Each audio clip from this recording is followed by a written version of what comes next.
ادب کے ساتھ میں حضرت سے گزارش کرتا ہوں کہ وہ آئیں اپنے ملفوظات حسنہ سے ہم سب کو نوازیں۔ میں نے شروع میں ایک بات کہی تھی کہ ان کا بیان جب آپ سنیں گے تو آنکھ بند کر لو، ایسا لگے گا کہ آپ کو جو ہے سید صاحب سنا رہے ہیں اور سن رہے ہیں۔ سبحان اللہ۔ اور جب مائک ان کے سامنے پیش ہوگا آپ خود بخود سمجھ جائیں گے۔ تو آئیے ہم حضرت کا استقبال نعرہ تکبیر اور رسالت سے کرتے ہیں۔ نعرہ تکبیر، نعرہ رسالت، حافظ نعیم الدین صاحب قبلہ، سنی دعوت اسلامی، نعرہ تکبیر، نعرہ رسالت، اور ہمارے اشعاصی، نعرہ رسالت، نعرہ تکبیر، نعرہ رسالت،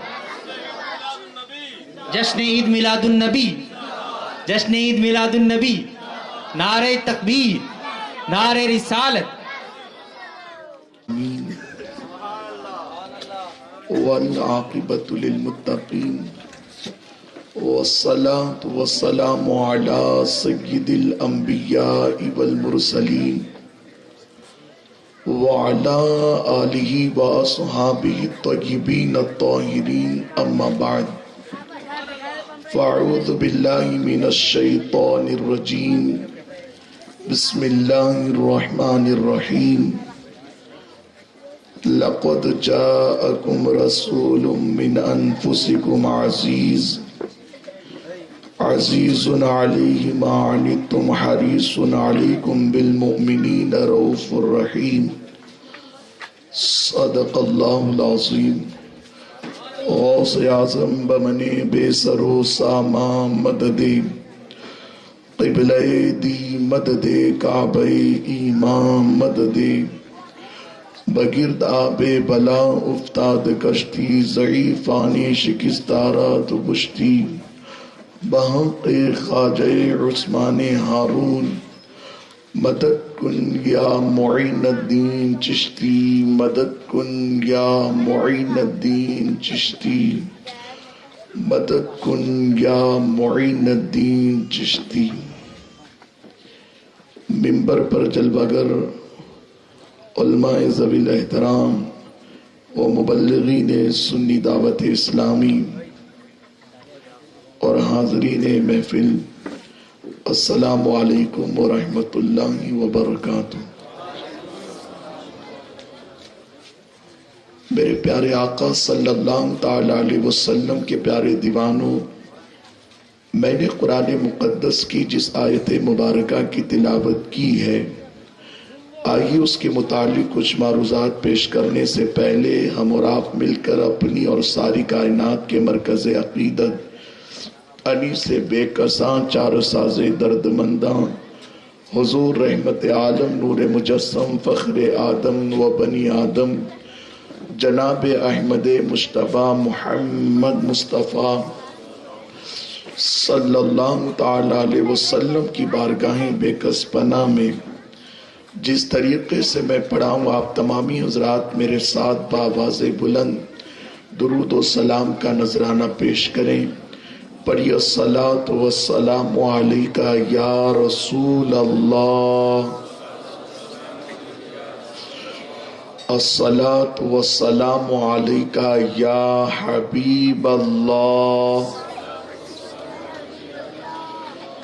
الصلاۃ والسلام علیک یا نور اللہ، وعلی آلک واصحابک یا حبیب اللہ۔ آپ پڑھ ہی نہیں رہے ہیں۔ وعلی آلک واصحابک یا حبیب اللہ، صلی اللہ تعالی علیہ وسلم۔ سب سے اولا و اعلیٰ ہمارا نبی، سب سے بالا و والا ہمارا نبی، اپنے مولا کا پیارا ہمارا نبی، دونوں عالم کا دولہ ہمارا نبی، سارے اونچوں میں اونچا سمجھیے جسے، اس اونچے سے اونچا ہمارا نبی، سارے اچھوں میں اچھا سمجھیے جسے، اس اچھے سے اچھا، اس اچھے سے اچھا جس کی 2 بوند ہے کوثر و سلسبیل، ہے وہ رحمت کا دریا، جس کے تلووں کا دھون ہے آب حیات، ہے وہ جان مسیحا۔ قرن و بدلی رسولوں کی ہوتی رہی، چاند بدلی کا نکلا، سب چمک والے اجلوں میں چمکا کیے، سب چمک والے اجلوں میں چمکا کیے، اندھے شیشوں میں چمکا۔ کون دیتا ہے دینے کو منہ چاہیے، دینے والا ہے سچا ہمارا نبی۔ صبح و طیبہ میں ہوئی بٹتا ہے باڑا نور کا، صدقہ لینے نور کا آیا ہے تارا نور کا، 12ویں کے چاند کا مجرا ہے سجدہ نور کا، 12 برجوں سے جھکا ایک ایک ستارہ نور کا۔ میں گدا تو بادشاہ، بھر دے پیالہ نور کا، نور دن دونا تیرا، دے ڈال صدقہ نور کا۔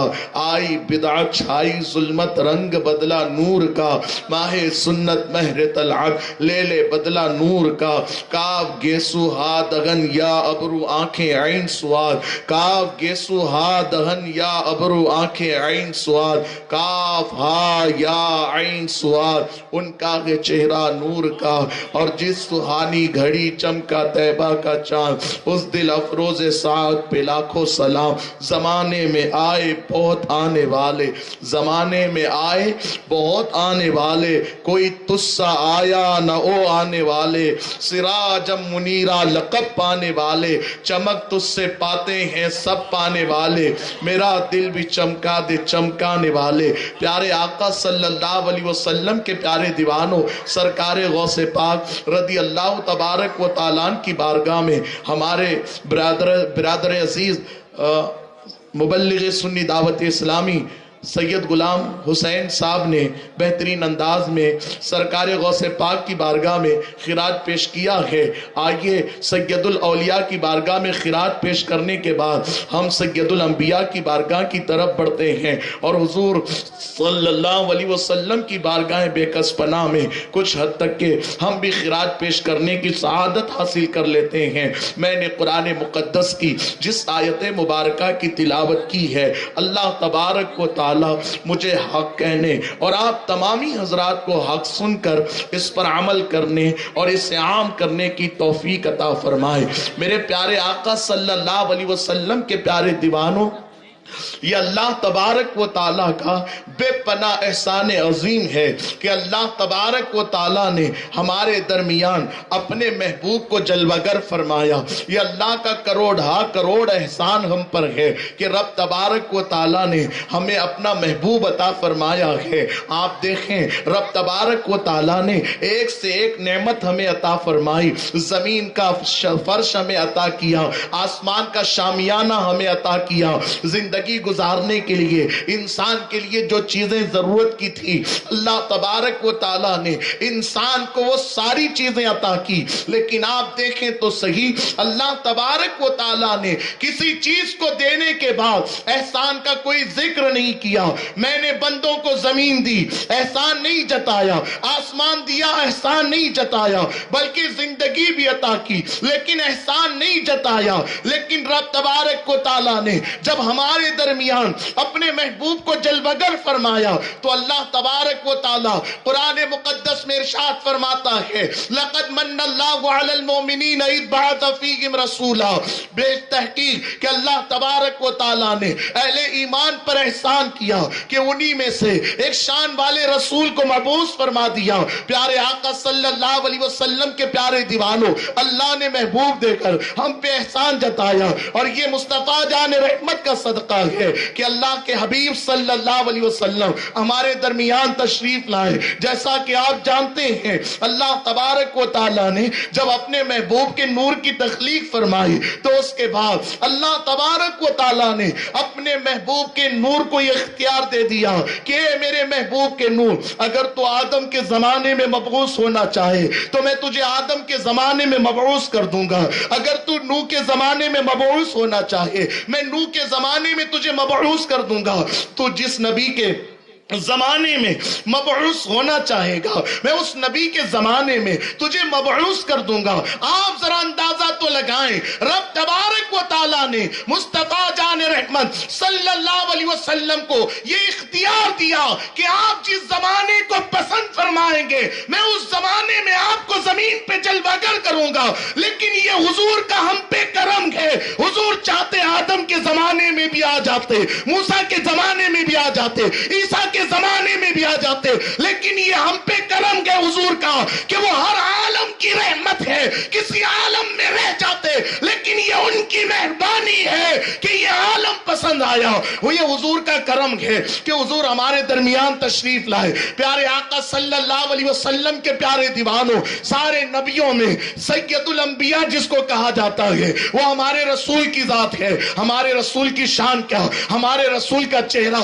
وہ چہرہ ہے جس کو خدا وہ دعا کہتا ہے۔ ہمارے رسول کی زلفیں وہ زلفیں ہیں جس کو قرآن وہ لیل کہتا ہے۔ ہمارے نبی کا مسکرانا وہ مسکرانا ہے جس کو اللہ تبارک و تعالی وہ نجم کہتا ہے۔ ہمارے حضور کے ہاتھ وہ ہاتھ ہے جس کو خدا ید اللہ کہتا ہے۔ پیارے آقا صلی اللہ علیہ وسلم کے پیارے دیوانوں، مصطفیٰ جان رحمت کی شان کیا ہے؟ حضور کی شان ہم بیان نہیں کر سکتے، اس لیے کہ اللہ تبارک و تعالی نے ایسے الفاظ کی پیدا نہیں کیے ہیں جس میں حضور کی شان بیان کی جائے۔ لیکن البتہ امام عشق و محبت نے کیا خوب فرمایا، سب سے اولا و اعلیٰ ہمارا نبی، سب سے بالا و والا ہمارا نبی۔ تو پیارے آقا صلی اللہ علیہ وسلم کے پیارے دیوانوں، آئیے میں آپ کو میرے اپنے انداز میں حضور کی شان آپ کے سامنے پیش کرنے کی سعادت حاصل کروں اور آپ کو پتا تو چلے کہ حضور کی شان کیا ہے، حضور کی عظمت کیا ہے، حضور کے مرتبے کیا ہیں۔ پیارے آقا صلی اللہ علیہ وسلم کے پیارے دیوانوں، حلیمہ سعدیہ کو کون نہیں جانتا؟ حلیمہ سعدیہ وہ ہے جس نے حضور کو دودھ پلایا ہے۔ حلیمہ سعدیہ کون ہے؟ حلیمہ سعدیہ وہ ہے جو حضور کی رضائی ماں کہلائی جاتی ہے۔ حلیمہ سعدیہ نے حضور کو دودھ پلایا ہے، لیکن یہ نہ کہنا کہ حلیمہ سعدیہ نے حضور کو پالا ہے، نہیں، بلکہ حلیمہ سعدیہ کی اتنی وقت کہاں ہے کہ وہ حضور کو پال سکے، بلکہ حضور حلیمہ سعدیہ کے گھر تشریف لے جا کر حلیمہ سعدیہ کو پالا ہے۔ حلیمہ سعدیہ کیا، بلکہ حلیمہ سعدیہ کے پورے گھرانے کو حضور نے پالا ہے۔ بلکہ صرف حلیمہ سعدیہ کا گھرانہ کیا، اس کا قبیلہ کیا، ارے جو دنیا پل رہی ہے یہ مصطفیٰ جان رحمت کے صدقے پل رہی ہے۔ کائنات کے ذرے ذرے کو حضور کا صدقہ ملا ہے۔ کائنات کی کوئی شے ہو سب کو میرے نبی کا صدقہ ملا ہے، اور جو اس کو جو نعمت مل رہی ہے اور جس کو جو نعمت مل چکی ہے اور جو نعمت ملے گی وہ حضور کے صدقے ملے گی۔ اسی لیے امام کہتے ہیں خلق کے حاکم ہو تم، رزق کے قاسم ہو تم، جو ملا تم سے ملا، تم پہ کروڑوں درود، تم کو جب وعدو کریم، تم کو رؤوف رحیم، بھیک کو داتا عطا، تم پہ کروڑوں درود۔ مانگیں گے مانگے جائیں گے، منہ مانگے پائیں گے، مانگیں گے مانگے جائیں گے، منہ مانگے پائیں گے۔ سرکار میں نہ لا ہے نہ حاجت اگر کی ہے، واہ کیا جود و کرم ہے شہیبت ہاں تیرا، واہ کیا جود و کرم ہے شہیبت ہاں تیرا، نہیں سنتا ہی نہیں ماننے والا تیرا، تارے چلتے ہیں عطا کے وہ ہے قطرہ تیرا، تارے کھلتے ہیں سخا کے وہ ہے ذرہ تیرا۔ ارے کون دیتا ہے، دینے کو منہ چاہیے، دینے والا کے سچا ہمارا نبی۔ اور حضور نے دیا تو کتنا دیا، ارے میرے نبی کی بارگاہ وہ بارگاہ ہے، اگر کوئی قطرہ مانگتا تو اس کو بھی حضور کتنا دیتے۔ امام کہتے ہیں میرے کریم سے گر قطرہ کسی نے مانگا، میرے کریم سے گر قطرہ کسی نے مانگا، دریا بہا دیے ہیں، در بے بہا دیے ہیں۔ یہ حضور کی شان، یہ حضور کی عطا، یہ حضور کا صدقہ، یہ حضور کا فیضان ہے۔ تو پیارے آقا علیہ السلام کے پیارے دیوانوں، حلیمہ سعدیہ کو آپ سب جانتے ہیں، لیکن آؤ ذرا اپنے نبی کی شان تو دیکھو۔ حضور پر کسی کا کرم نہیں ہے، اللہ تبارک و تعالیٰ نے حضور پہ کرم کیا۔ احسان حضور پہ اگر کسی کا ہے تو وہ صرف خدا کا احسان ہے۔ پیارے آقا علیہ السلام کے پیارے دیوانوں، حلیمہ سعدیہ جب حضور کو لینے آئی تو آپ جانتے ہیں کہ حلیمہ سعدیہ کی جو سواری تھی وہ بیمار تھی، چل نہیں پاتی تھی۔ اللہ اکبر، حلیمہ سعدیہ جب اپنے قبیلے سے نکلی تھی، جانتے ہو اللہ اللہ اللہ اکبر، حلیمہ سعدیہ خود فرماتی ہے کہ جب ہم اپنے قبیلے سے نکلے تو تقریباً 300 دائیاں وہ قبیلے سے نکلی تھی۔ کتنی دائیاں بولیے؟ 300 دائیاں، ایک دو نہیں بلکہ 300 دائیاں وہ قبیلے سے نکلی تھی۔ لیکن آج کسی دائی کا ذکر نہیں ہوتا، اس لیے کہ اور دائیاں مکے آئی تھی تو مالداروں کے بچے لے کر گئی تھی، لیکن حلیمہ سعدیہ کے مقدر پہ ہزاروں لاکھوں کروڑوں سلام کہ حلیمہ سعدیہ کو مصطفیٰ جان رحمت نے ایسی عظمت عطا کی، ایسا صدقہ عطا کیا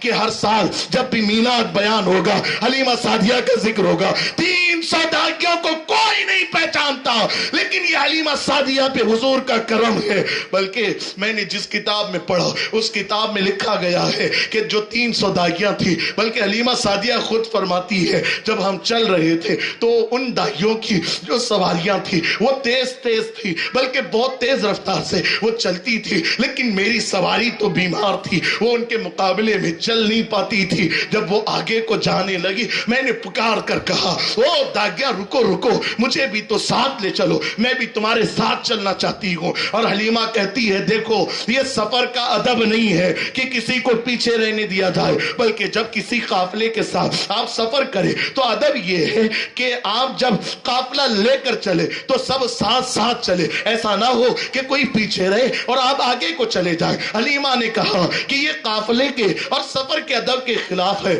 مجھے بھی ساتھ ساتھ لے چلو۔ لیکن وہ دائیاں کہتی ہے حلیمہ ذرا اپنی سواری کو دیکھ تو صحیح، تیری سواری کتنی بیمار ہے۔ کبھی بیمار اور صحت مند کا بھی مقابلہ ہوا ہے، کبھی بادشاہ اور غریب کا بھی مقابلہ ہوا ہے، کبھی مالدار اور غریب کا بھی مقابلہ ہوا ہے۔ نہیں پھر اس کے بعد کیا تھا، وہ حلیمہ سعدیہ کو تانا دیتے ہوئے آگے بڑھ جاتی ہے، حلیمہ تیری بھلائی اسی میں ہے کہ تو آہستہ سے آرام سے آ۔ اس کے بعد وہ ساری دائیاں چلی گئی تیز سواری میں۔ پھر اس کے بعد کیا ہوتا ہے، حلیمہ سعدیہ اپنی سواری پر، کون سی سواری، وہ سواری جس کے حوالے سے حلیمہ سعدیہ خود فرماتی ہے کہ وہ زمانہ قیس سالی کا زمانہ تھا، بلکہ حلیمہ سعدیہ اس کا نقشہ یوں کھینچتی ہے کہ ہمارے علاقے اور بستی کا حال یہ تھا کہ زمین سے غلہ تک اگتا نہیں تھا، اناج تک اگتا نہیں تھا، بلکہ جانور تو جانور، انسان بھی بھوک سے بلک رہے تھے، انسان بھی بھوک سے بے چین ہوتے تھے۔ بلکہ حلیمہ کہتی ہے جب ہمیں بھوک بے چین کر دیتی، جب ہمیں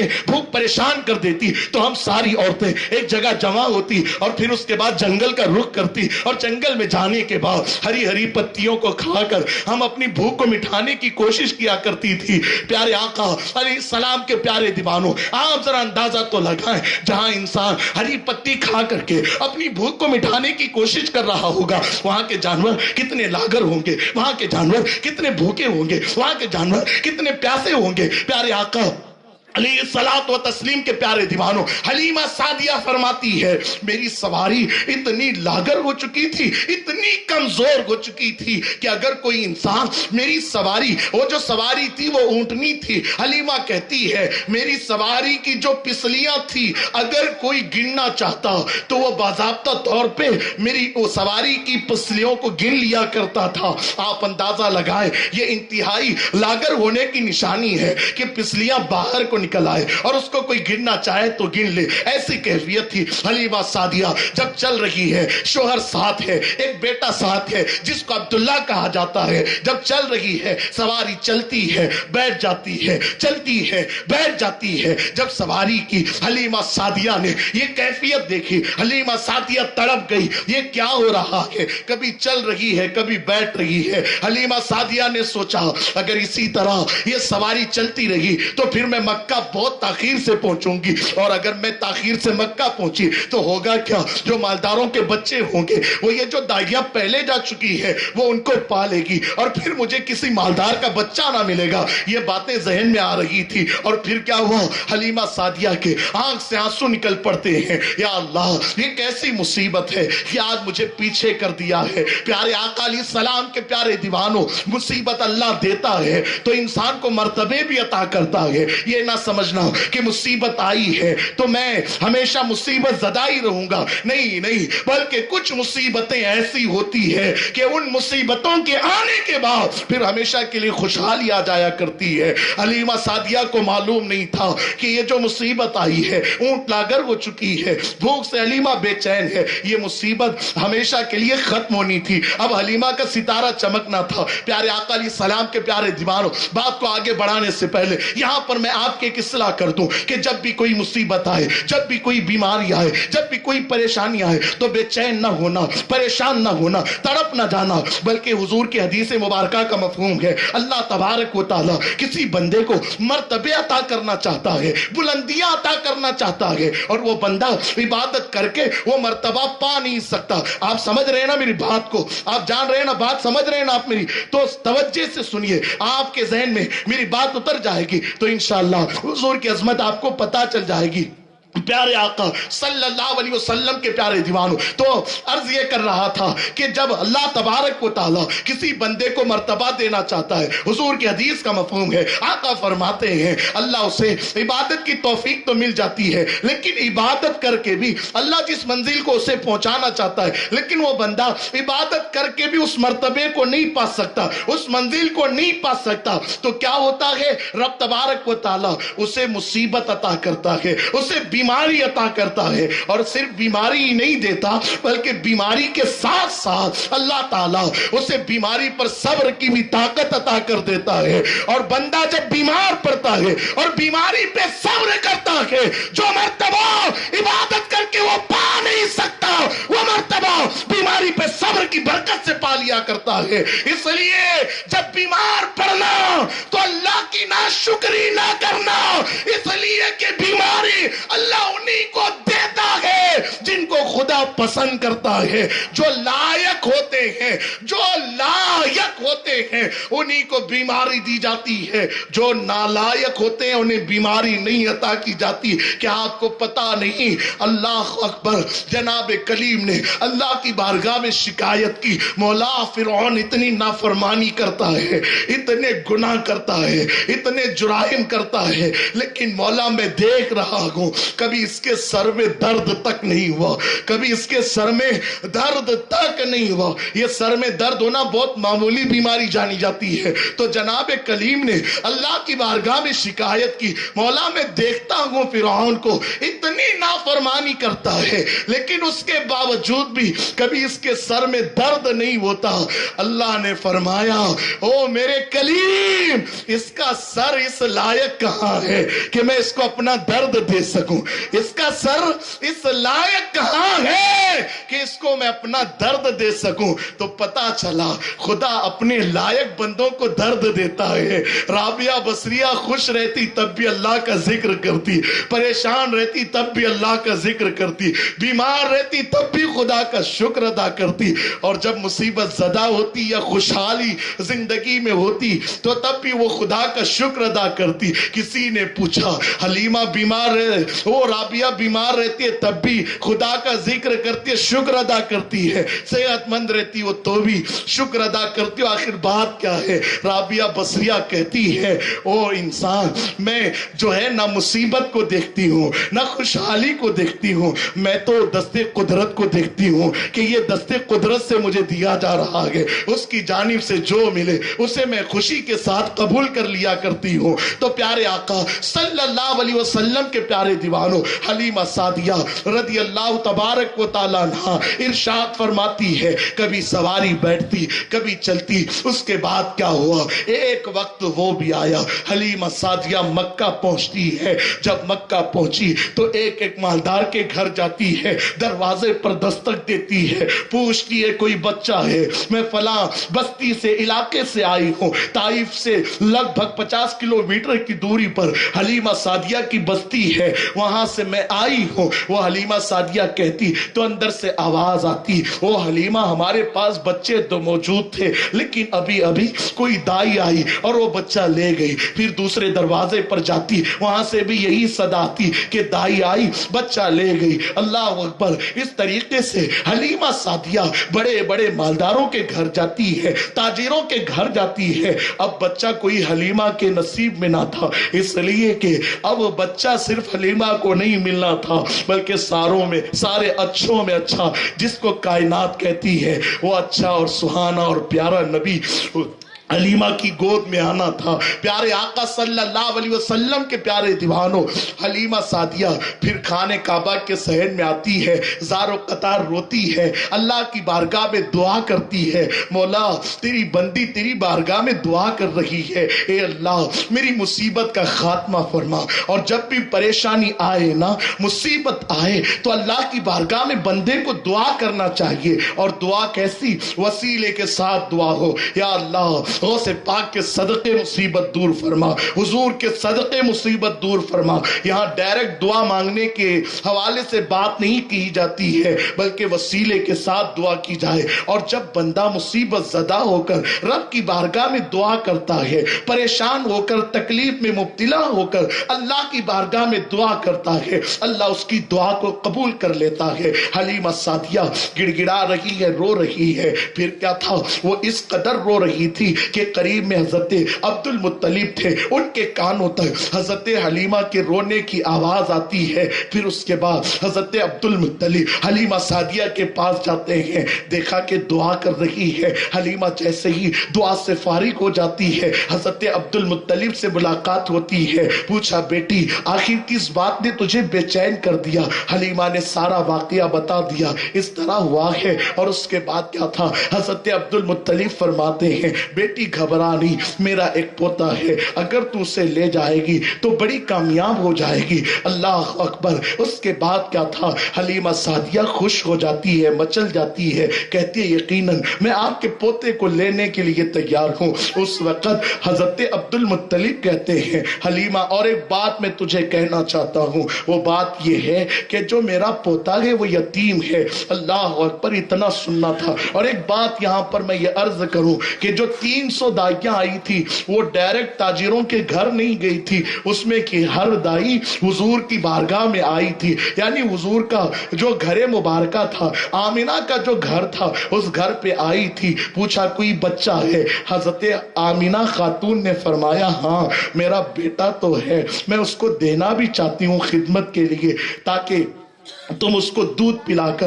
اور پھر بستیوں کا معاملہ بڑا عجیب ہوتا ہے، وہاں بچے پلتے ہیں تو صحت ان کے اندر آتی ہے، طاقت ان کے اندر آتی ہے، زبان کی فصاحت ان کے اندر آتی ہے، بلاغت ان کے اندر آتی ہے۔ تو پیارے آقا صلی اللہ علیہ وسلم کے پیارے دیوانوں، حضرت آمینہ خاتون کی بارگاہ میں ہر دائی گئی، لیکن ایک بات یہاں پر بہت ساروں نے یہ بھی لکھا ہے، میں نے جس کتاب میں پڑھا اسی کتاب میں اس انداز سے لکھا ہوا ہے کہ بہت ساروں نے لکھا کہ دائیاں آئی اور دائیاں آنے کے بعد یہ سنتی کہ یہ بچہ تو یتیم ہے تو چھوڑ کر چلی جاتی، اس طریقے کی بات لکھی گئی ہے۔ لیکن عاشق فرماتے ہیں کہ ان دائیوں کی کیا مجال کہ وہ حضور کو چھوڑ کر جائے، بلکہ حضور نے ان دائیوں کو پسند ہی نہیں کیا، اسی لیے تو کسی دائی کو اندر آنے نہ دیا۔ خدا کی عزت و جلال کی قسم، اگر وہ دائیاں اندر آتی حضور کے رخ والدعا کو دیکھ لیتی تو کبھی چھوڑ کر نہ جاتی،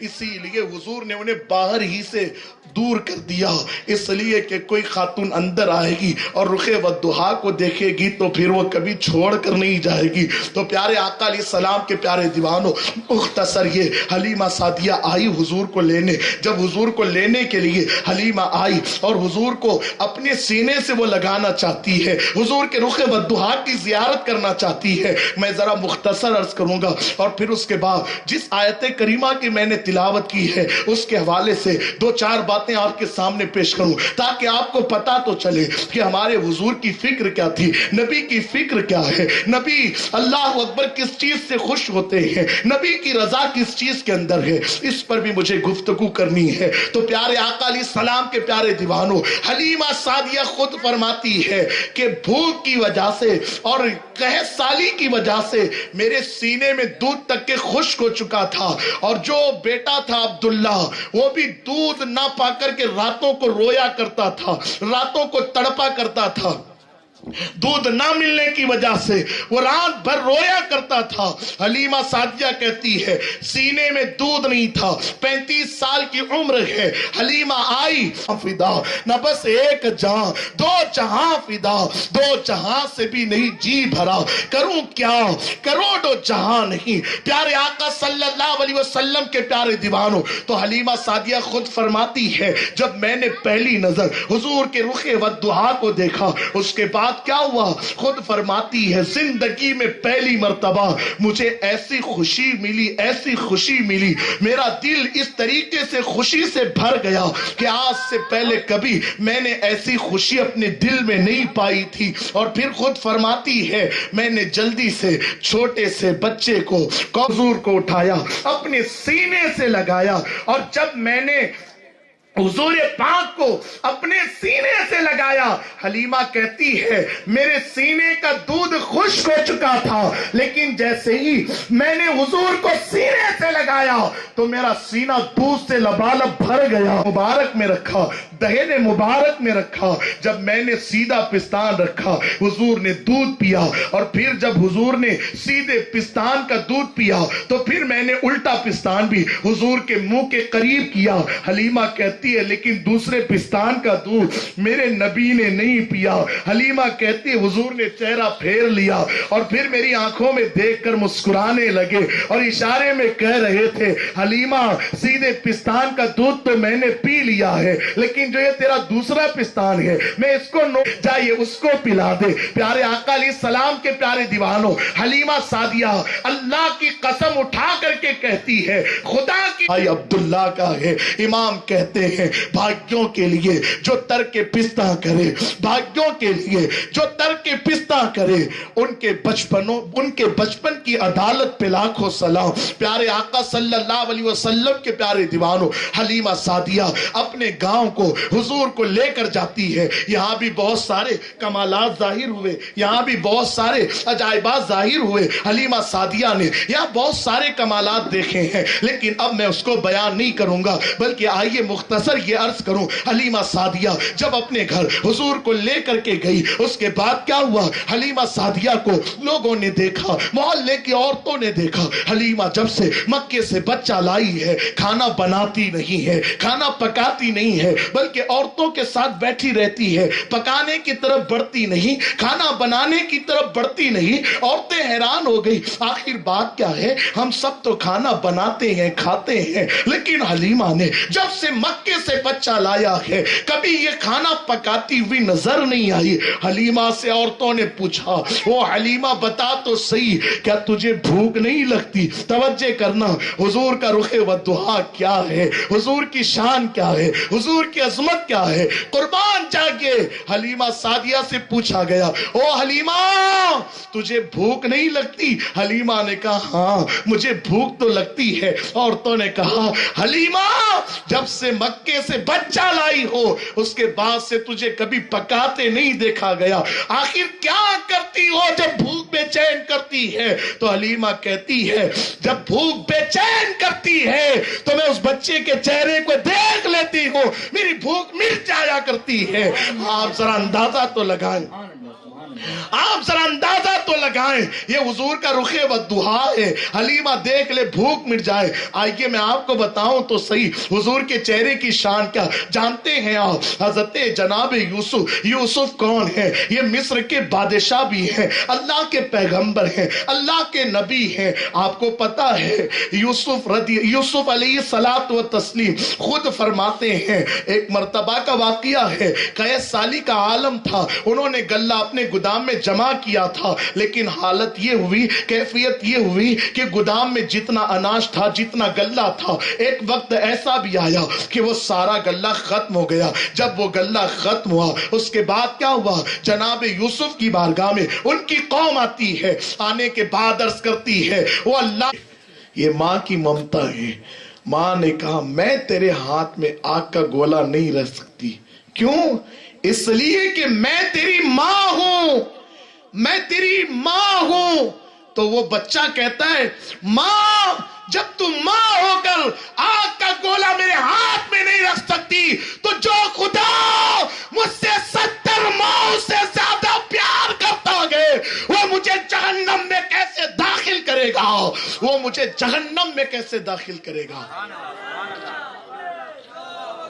جب ایک ماں کی ممتا یہ ہے تو جو خدا 70 ماؤں سے زیادہ پیار کرتا ہے اس کی محبت کا عالم کیا ہوگا؟ لیکن محبت کا حق یہ نہیں کہ جو ہم سے اتنا پیار کرے، اتنی محبت کرے، ہم اسی کی نافرمانی کرے، یہ محبت کا حق نہیں ہے، بلکہ محبت کا حق تو یہ ہے کہ ہم اس کے فرما بردار بن جائیں، اللہ کے فرما بردار بنو، حضور کے فرما بردار بنو۔ بس میں اپنی گفتگو کو یہیں پر روکنا چاہتا ہوں، اور ساتھ ہی ساتھ اخیر میں ایک بات یہی کہنا چاہوں گا، اگر آپ نے میری آواز پر لبیک کہتے ہوئے سچی توبہ کر لی، خدا کی قسم یہ توبہ ہماری اندھیری قبر کو روشن کرنے کا ذریعہ بن جائے گی، یہ توبہ ہماری آخرت کو سنوارنے کا ذریعہ بن جائے گی۔ تو اب آپ سے گزارش ہے کہ بیان تو اب ختم ہو چکا ہے، ہم اللہ کی بارگاہ میں سچی توبہ کرتے ہیں اور اس ارادے کے ساتھ کہ آج کے بعد کبھی گناہ نہیں کریں گے، اس ارادے سے آپ اپنے ہاتھوں کو اٹھا لیں، ہم اللہ کی بارگاہ میں توبہ اور دعا کر لیتے ہیں اور پھر صلاۃ والسلام پڑھا جائے گا۔ استغفر اللہ، استغفر اللہ، استغفر اللہ، استغفر اللہ، استغفر اللہ، استغفر اللہ، استغفر اللہ ربی من کل ذنب واتوب الی محمد صلی اللہ علیہ وسلم۔ الحمدللہ رب العالمین، یا رحم الراحمین، یا ستار العیوب، یا غفار الذنوب، یا رحمان الرحیم۔ اے پروردگار، یہ میلاد النبی کے موقع پر اور حضور سیدنا غوث پاک رضی اللہ تعالیٰ عنہ کی بارگاہ میں خراج پیش کرنے کے لیے اس محفل کو سجایا گیا ہے، مولا اس محفل کو اپنی بارگاہ میں قبول عطا فرما۔ مولا اس محفل کے صدقے، تیرے محبوب کے نالے نے پاک کے صدقے